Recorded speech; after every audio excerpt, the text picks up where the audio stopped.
We have this from SCNR. Audience laughs after Colbert says CNN is an objective outlet. Caitlin Collins, is that supposed to be a laugh line? I despise these people. You have no idea. You have some idea because you watch my show. But let me play the clip for you so you can revel in their mockery along with the rest of us. Trump has kind of been thrown on his heels by this, and he's not really sure how to go after Vice President Harris. He knew his attack lines on President Biden. He really has struggled with how to go after someone who's 20 years younger than him, who is a different gender, a different race. It's kind of been this moment where he has not been able to coalesce around a single attack line. I know you guys are objective over there, that you just report the news as it is. Oh, I know. CNN makes a... I know Was that supposed to be a laugh line? It wasn't supposed to be, but I guess it is. Oh, that is so embarrassing for them. The audience busted out laughing. Colbert was trying to literally claim CNN was objective, and the audience could not contain themselves. I think they got a little dose of reality right there. Oh, yeah, we're breaking through. Like, the media narrative is busted. Even Colbert's crackpot audience doesn't think CNN is real news. And all I can think of when I see Caitlin Collins is that town hall debate that CNN had to end early because Trump was doing so well. And Caitlin Collins was I want to say moderator or host, but obviously she was the aggressor in that case. Okay, I got a question, and I think they're going to call me sexist for asking it, but did Caitlin Collins get, like, mouth surgery? I mean that honestly. Did she get, like, plastic surgery? Because you see how, like, her mouth is wider than her lips, and she has that constant, like, smile. No matter what she's doing, she's always smiling. I call it resting Joker face. Like look at her mouth. See how the sides of her mouth are closed, but they're still, you know what I mean? She's got, like... on his heels by this. She gets something with the cheeks? Not really sure how. No. Like, her lips are, like, not the full length of her mouth, and she's smiling all the time, no matter what. Are you saying, like, if she got cheek filler, it could have pulled up? Oh, maybe. You know what I mean? Like, I mean, perhaps if you're in, like, leftist media for a long time, you just start to get the Joker face.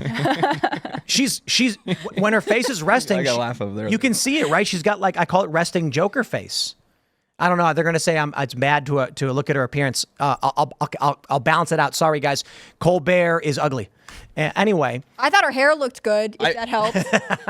If I'm being totally honest, she's probably one of the more attractive ones, except for the resting Joker face. Yeah, I think she's an evil person. And she knows she worked for the Daily Caller, right? Mm-hmm. I didn't know that. Yeah, that was her first gig. That was like her first thing, and then she kind of flipped. Man, Unfortunate. that's weird. How do you go from Tucker Carlson's outlet to just lying on TV and getting laughed at by Colbert's audience? You get paid a bunch of money. I love how oblivious she was, too, where she was like, is that a laugh line? And he's like, it wasn't supposed to be. If you think about it, I mean, those are two people that think that it is objective. Like, these people in their world, they don't see it like they have a bias. No. They have the mainstream normal position. You're the one that is on the opposite end of the spectrum. They're normal, right?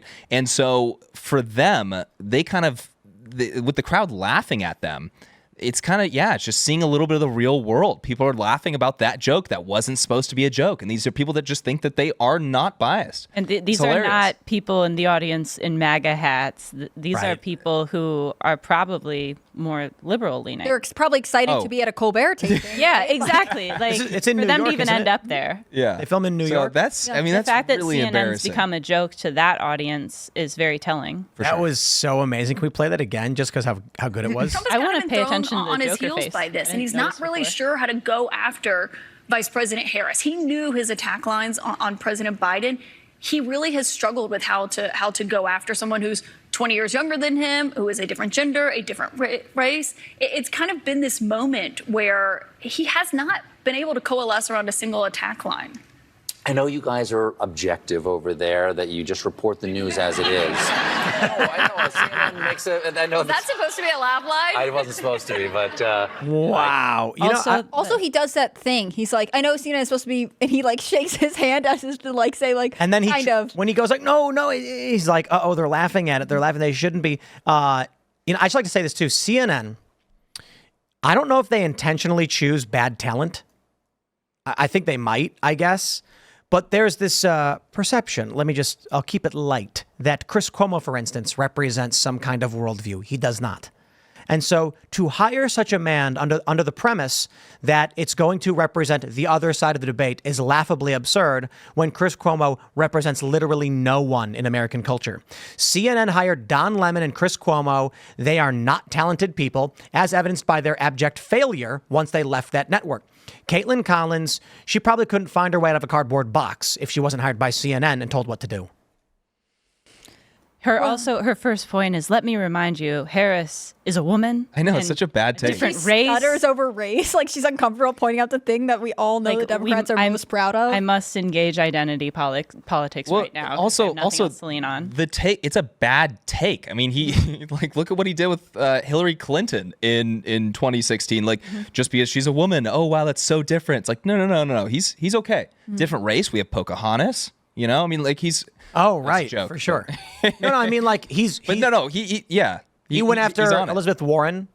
He can make up terms or whatever. I do think that Donald Trump's campaign has actually gone after Kamala very poorly. Trump truthed out, like, she's got an AI photo of her rallies. They're not real. And my attitude is just like, okay. I don't know. I don't care. Why are you telling me every day he should just be like, yet another day without a single policy that she hasn't plagiarized from me. When will you tell us what you stand for? Like, it should just be hammering home the issues over and over again, because if you compare it to the Biden debate, when he just always tacked back to the economy and immigration, this is actually where he can shine. Partially because he has a lot of experience, right? He has a style that we all could see in 2016, but Trump has had a long time to develop the platform that was sort of instinctive back when he first ran. And Biden is not doing well. And Kamala is in this very strange position where she has, not even very strange, but she has to both say, I support President Biden. He did a good job. He stepped aside for democracy, I guess, or whatever. And also, I'm going to do this own thing. And when I finally get into office, I will wield power that will benefit you. I mean, she's having to both attack and defend this legacy that she's intrinsically entwined in. And I think if Trump just always pushed her to have solid answers on the issues, he would be in a better position. Don't engage in this, like, I don't know, fake, like, misinformation. You're weird and I don't like the whatever. Almost bullying type of like the middle stuff. school mean girl stuff. Yeah, I think Trump's campaign should be focusing on that she's not doing any interviews. We don't know her policies, reminding of how bad these past 4 years of her in office as VP has been, and how inconsistent she's been on many issues, and that she lies. Yeah, I don't mind bullying. Career politicians. I think it's hilarious, but a little bit, just a little. Well, it shouldn't be the whole campaign. Okay, it should be effective. Like, if you're going to do it, you have to do it well. Effective. No. So if you're going to do it, talk about stuff that's actually, like, legit. And then also, you do, as you guys were saying, you have endless amounts of things to run on. I mean, this is the worst administration of my lifetime, probably the last several decades, maybe in American history. I don't know. Okay. But there is so much to run on. There are lives that have been destroyed by this administration. Focus on it, run on it, and you'll win if you're effectively getting that message across. Bottom line. I think it's fair to criticize Trump over 2020 because, I mean, what are we looking at? Like, the riots saw 30 deaths. I think there were something like 26 or so directly attributable to the riots. And then there was something like 7 or 8 that were peripheral, like a car accident outside of the riot caused by someone fleeing or something like this. And Donald Trump with Minnesota said Tim Walz did a good job. Tim Walz waited. There's reports, I don't know if this is true, you guys correct me, because people were chatting it, that his daughter leaked the National Guard locations or whatever, allowing the rioters to avoid certain areas, something like this. Either way, there was a delay in the Guard coming out to stop the riots. Donald Trump could have come in right away with the Insurrection Act. Or if he didn't want to go that far, he could have come out strongly and made a statement at the very least. Instead, after the fact, he says, you did a good job. And we saw nationwide something like 24 dead from these riots. We saw Black Lives Matter shoot people. Actually shoot and kill some people. And I think Donald Trump shouldn't have allowed that to happen. If the fear was political, that's no excuse. That's no reason.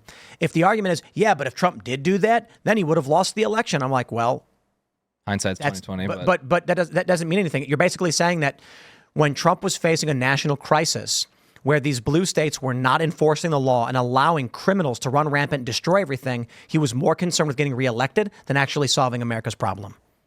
So I think Trump should have done a better job. I don't see any excuse for 2020 as being as bad as it was. At the very least, Trump could have condemned the governors and called them out for not putting an end to this faster. Right. He could have said, under the 9th and 10th Amendment, I do not feel it's appropriate for me to use executive authority to intervene in the local law enforcement of these states, but these rights are out of hand, blah, blah, blah. Done like a big, but you know, what do we get? We get the clearing out in D.C. We get Trump taking a picture in front of St. John's Church, and while the rest of the state suffered, and then the media lies about him either way. And then and then the shadow campaign. Yeah, the only troops I'm familiar with being deployed in 2020 were probably federal properties. So like the Marco Hatfield Federal Courthouse in Portland, they sent people to. I think some other federal properties that they sent people to. But other than that, he was just leaving that up to the states. And yeah, perhaps that was, I mean, you can probably make a pretty decent argument that that was his fault. It's pretty debatable because, you know, I mean, the riots aren't his fault. He could have. You're talking about the deaths, like allowing it to get out of control. I wouldn't blame Trump for the deaths. I'm saying he could have done more. He could have done more. At the very least, like a strong condemnation, some kind of resources for people who are facing it. I don't know we know he could have done more. And that's not to say that I don't think his presidency was good. I told him to his face that he's the greatest president of my lifetime. Not a high bar. No new wars. People need to understand is the president is not a domestic policy setter. You are voting for the president for law enforcement and foreign policy. Trump is our chief diplomat. He's going to go overseas, he's going to talk with world leaders, and he's going to navigate against war. Congress will then vote if there's going to be war, which they haven't done since World War II, so whatever that means. But the idea that you vote for Kamala Harris and she's going to like clean up your streets is like, well, I mean, maybe the executive branch is in charge of federal law enforcement. But the big thing that Donald Trump is going to do is going to be foreign policy. So when I look at where Trump has the strongest impact, where he has proven himself, it is the foreign policy decisions he made. There were some bad ones, but it was overwhelmingly good. The first president in my lifetime not to start any wars, to set timelines for withdrawing our troops, wanting to secure our borders, get better trade agreements. If you want to talk about the riots across the country, Trump could have been stronger, but that really does fall to the governors. So it's kind of like Trump should have been stronger, but I don't blame him for how everything went down. I just wish he was stronger. Thanks for watching this clip from Timcast IRL. Make sure to check out the live show Monday through Friday at 8 p.m. on this channel. Subscribe and we'll see you all there.